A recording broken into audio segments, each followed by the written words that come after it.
My name is Jim Mellberg. In August 1943, I graduated from the Air Force Bombardier School in New Mexico. 6 weeks later, I was in South Dakota, assigned to a B-17 combat crew that consisted of 10 men ready to serve their country. In mid-December, we took off from Newfoundland for Scotland in the European Theater of Operation. Our plane led the others as a weather ship.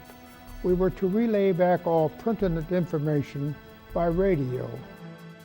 The other aircraft behind us would follow at 15-minute intervals.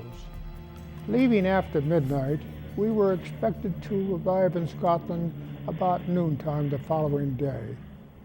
20 aircraft took off that night with us in the lead. We leveled off at 10,000 feet. Every 30 minutes, the uneventful weather report and our altitude were relayed back to Newfoundland and to the aircraft following us. The point of no return came and passed. An hour later, a filmy white weather front developed. We began a slow, shallow climb. Everyone went on oxygen. At 22,000 feet, we passed above a mass of ice crystals shimmering in our landing lights when we briefly turned them on.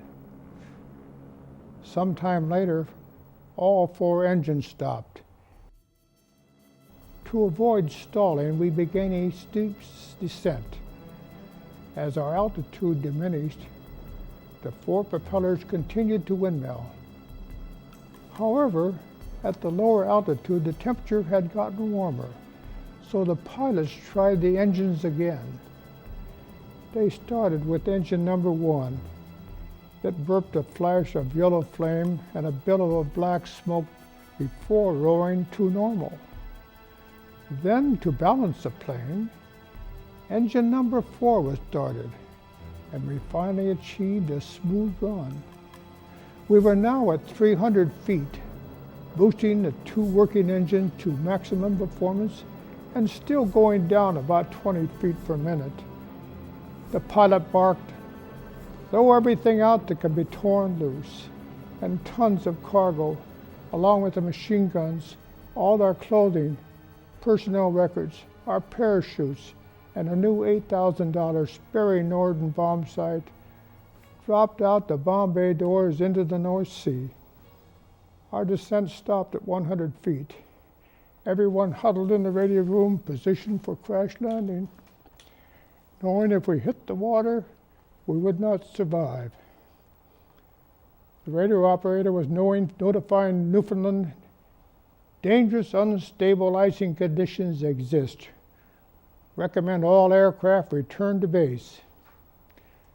Our navigator was having difficulty finding our exact position, but thought we were about 600 miles from the nearest airstrip, a Royal Air Force base in Northeast Ireland. We were flying low. The radio operator suddenly reported, "2 aircraft behind us were going down to ditch in the sea." Soon after, the radio operator said, "Another plane ditching."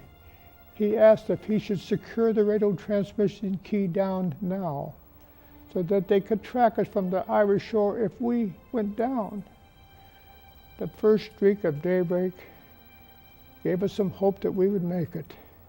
The landing lights were turned off, and the dark, hostile sea and huge icebergs looked very threatening.